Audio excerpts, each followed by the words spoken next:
Hello, and welcome to the Healthy Solutions for All YouTube channel. I'm Michelle Tonkin, ND, and today we'll be discussing this episode about immune boosters. We're going to be talking about the basics of immune system function, as well as some natural ways that you can support your immune system. So stay tuned.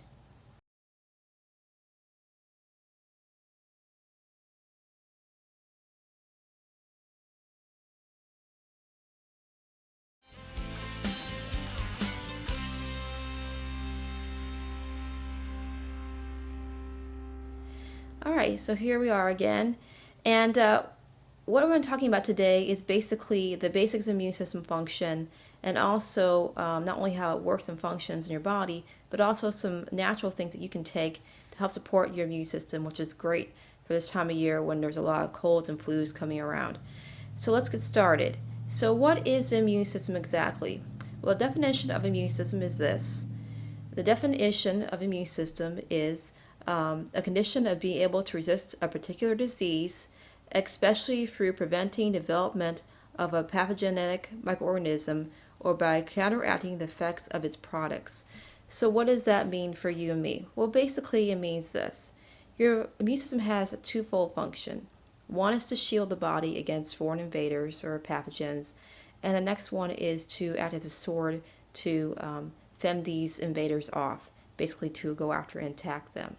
So how does the immune system do this? Well, the immune system has two primary responses. First is a primary response, and the second is a secondary response. So what happens during the primary response is that the immune system has to develop a way to attack this foreign invader or pathogen because it's not used to it. It has to develop an idea of how to go after this thing because it's new to it. And so it's developing antibodies and figuring out how am I going to attack this thing.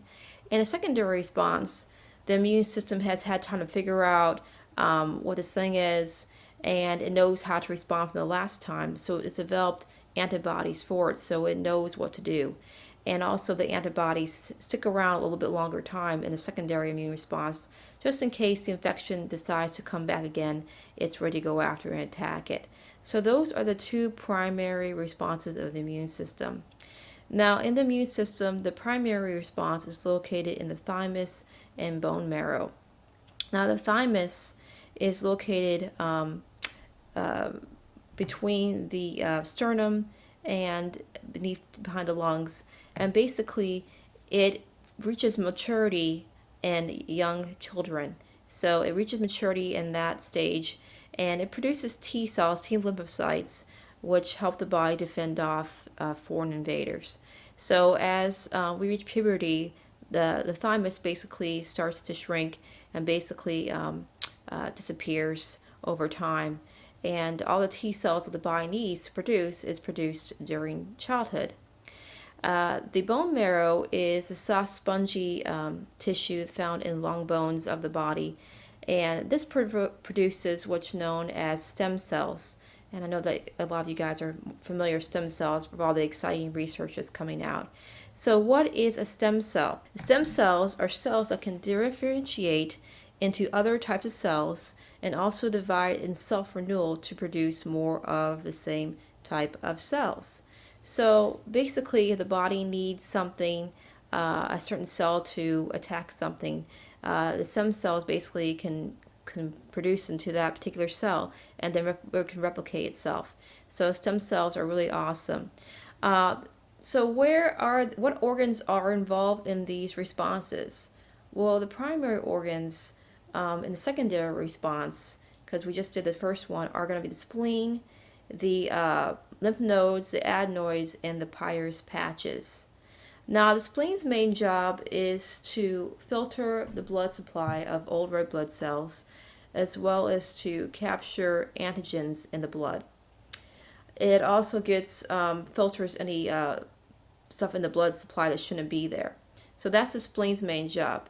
Now, the lymph nodes, there's about 500 to 700 of these throughout the body, and their basic job, of course, is filtering as well, getting rid of old debris in the body, fighting pathogens, even cancer cells.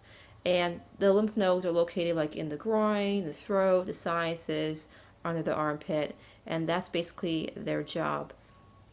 Now, the adenoids These are basically found in younger children behind the nasal cavity, and their job is to protect the body against bacteria that can enter through the mouth. Now, how many of you know that kids like to put everything in their mouth? So this is a real blessing for children to have these particular glands to as a second kind of like a part of the immune system for them. The only issue with adenoids is that, like tonsils, they can unfortunately become infected and become enlarged and can cause ear infections and things. So sometimes these have to be removed. But these are a great part of the immune system in a child. The last one are the Peyer's patches. And this is basically groups of lymphatic tissue found in the small intestine. And they help identify antigens that might be present in our food. So those are the organs that are made up of the secondary immune system. So these organs are also involved, and I'll show you the organs. These organs on this slide are the ones are involved in actually making antibodies that support our immune system. Now, you might be asking, what are antibodies? Well, antibodies are actually Y-shaped proteins that the immune system produces to fight against foreign invaders. Okay, so as mentioned earlier, there's a primary and secondary response, and basically the antibodies are on a search and tag mission. Okay, they're searching out these foreign invaders and saying, oh, this is something that I need to go after.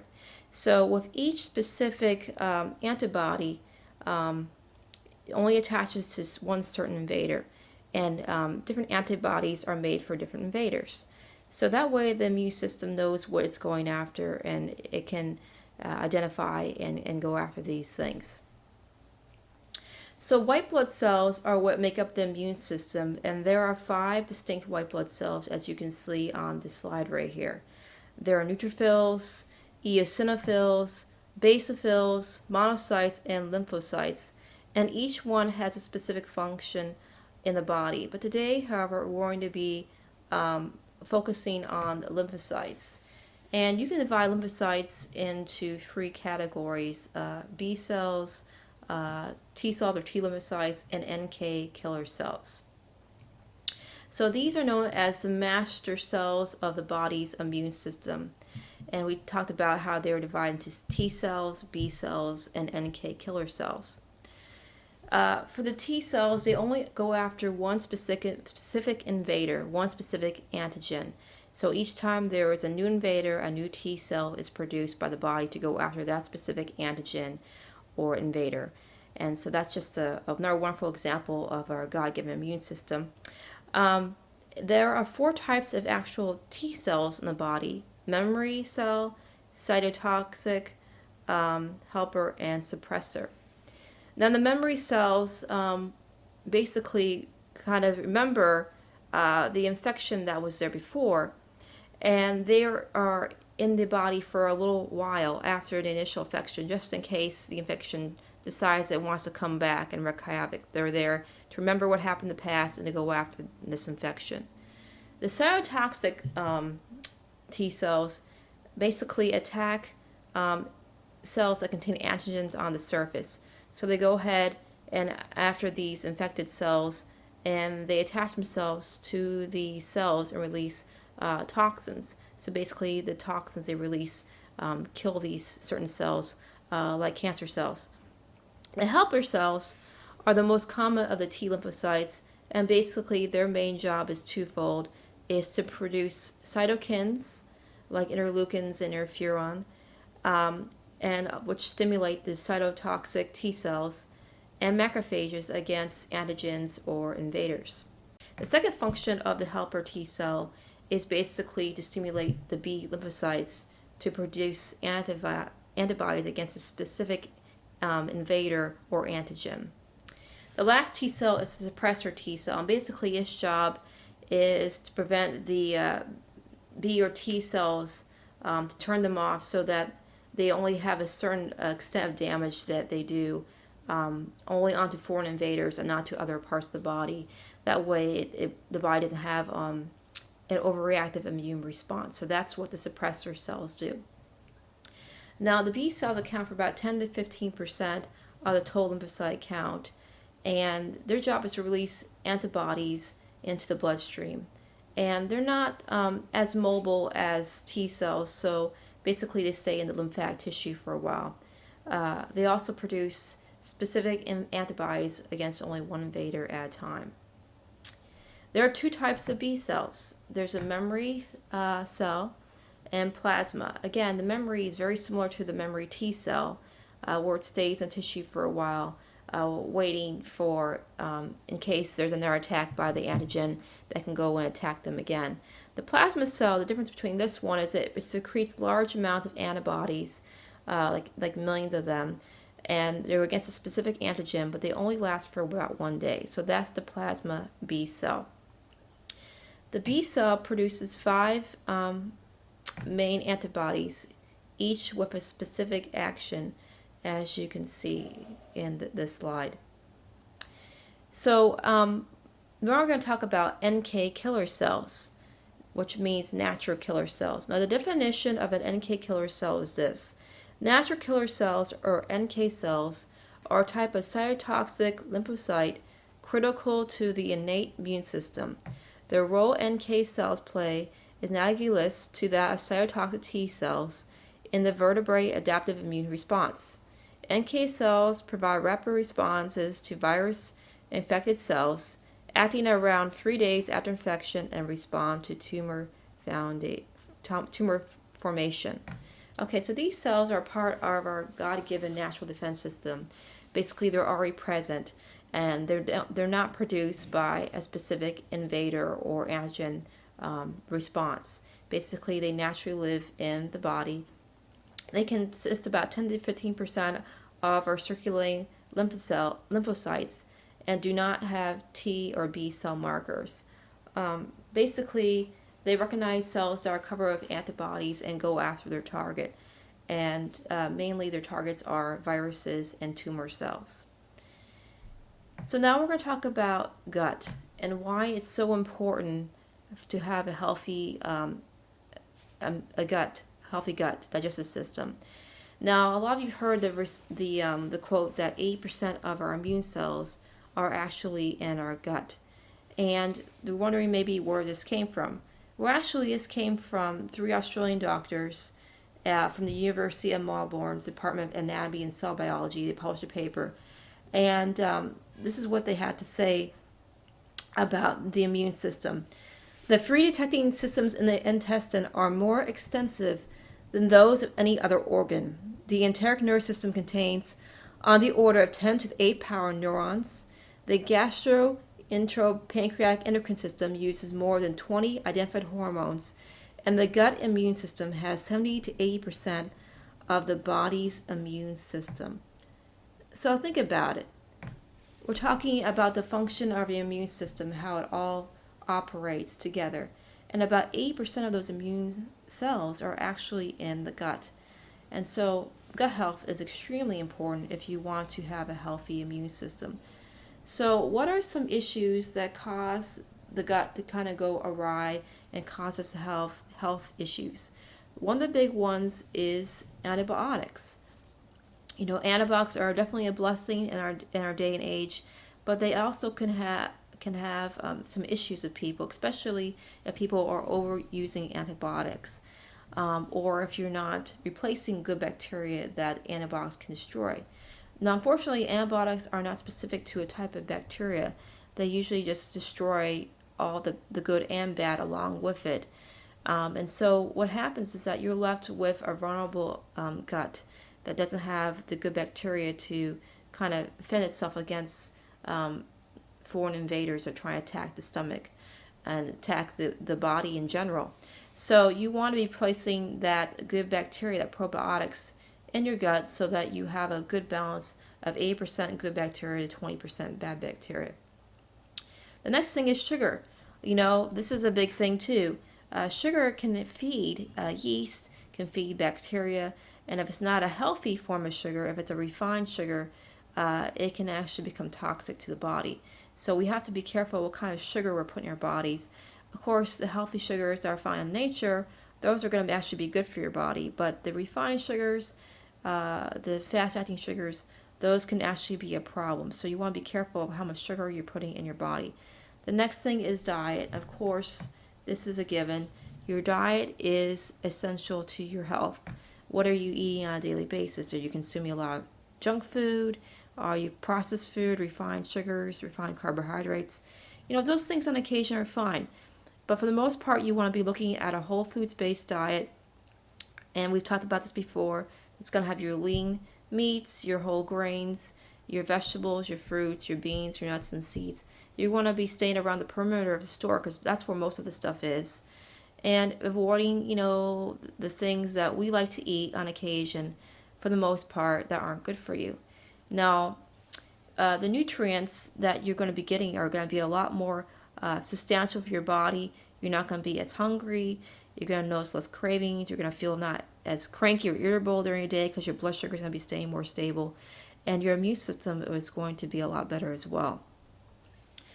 The next thing is birth control. Unfortunately, birth control can cause issues with hormones in women and can also affect estrogen levels in the body, which can in turn increase candida.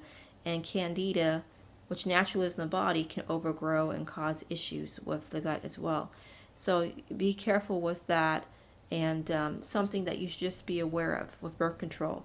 The next thing is chronic stress. Stress plays a big role in our immune health.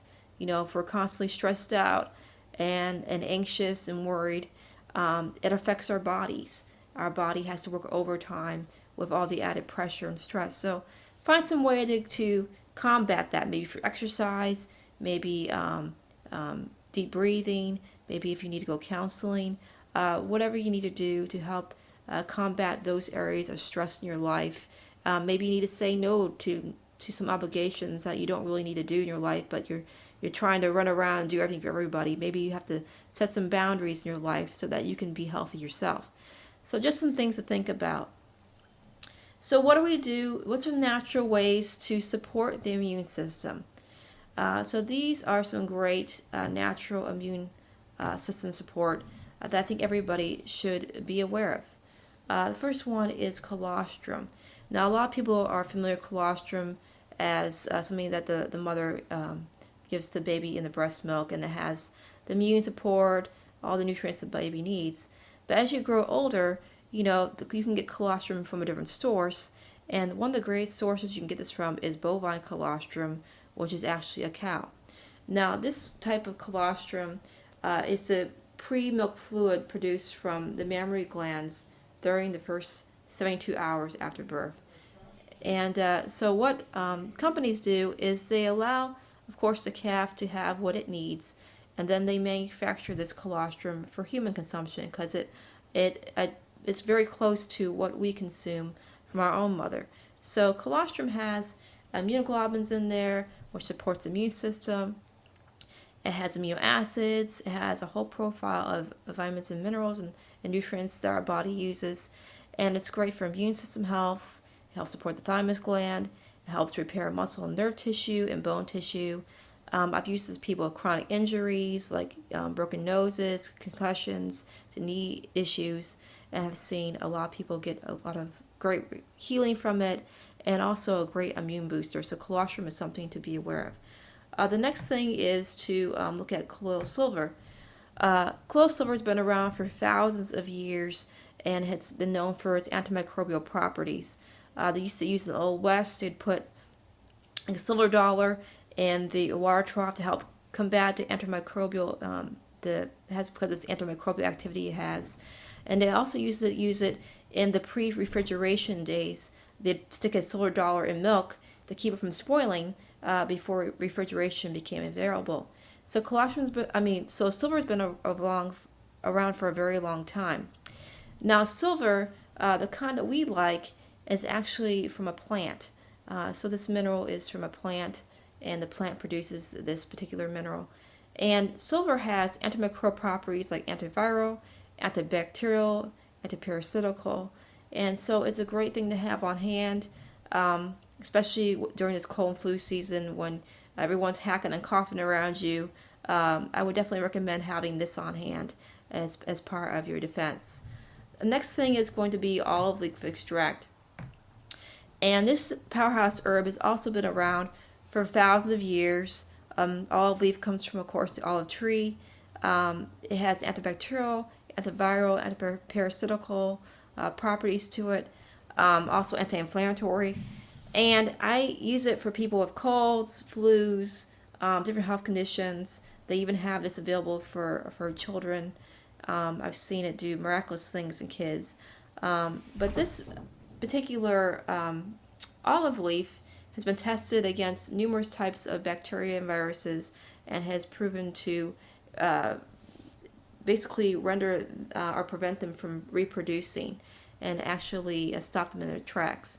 So I would highly recommend looking into olive leaf. The kind we recommend is East Park Research D-lanolate. This brand has shown to be really effective in the olive leaf world. They actually have a patented process which uses calcium elenolate in the body. And normally olive leaf extract, when you take it, the proteins bind with the olive leaf, and so it's not as effective as it could be. But their process allows the olive leaf extract to stay in the body a lot longer, therefore has a lot more killing power against these bugs. So I would highly recommend checking out East Park Research. The last one is Manuka Honey. Now Manuka is getting a lot more noticed these days. Manuka honey actually comes from New Zealand or Australia. It's been around for thousands of years and used for medicinal purposes. And Manuka honey, all honey has peroxide naturally present in it, but Manuka has higher strengths of peroxide, naturally occurring peroxide in it.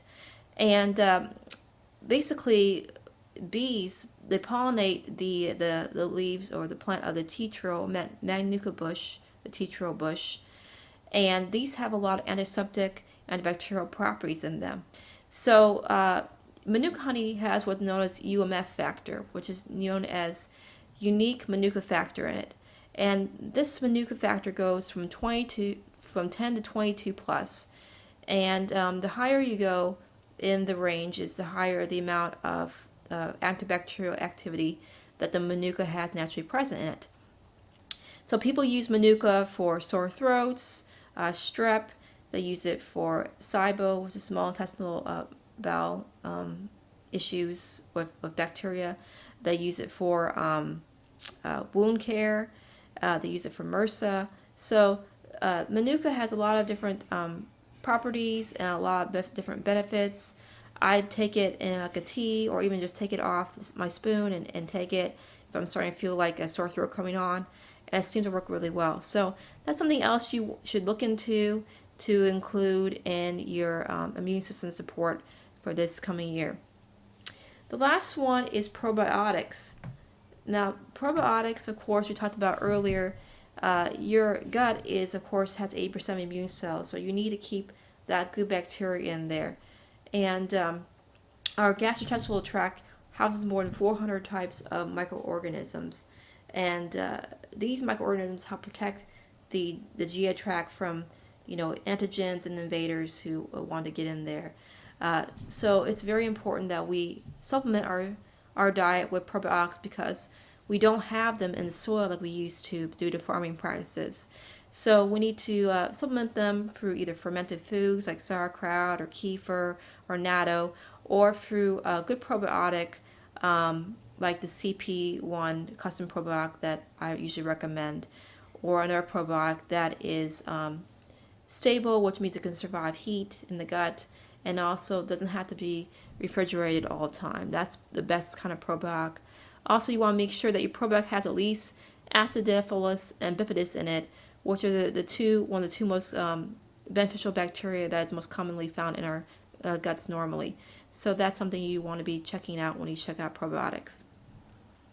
Well, thank you so much again for joining me on this episode of the Healthy Solutions for All channel. Subscribe, check out the HealthySolutionsForAll.com website for updates. Check out for supplements that we have available, the books I've written, articles. Check out the YouTube channel, subscribe, like, comment, so you can stay up to date on the latest videos that we have. And thank you so much again. May the Lord bless you and have a blessed day.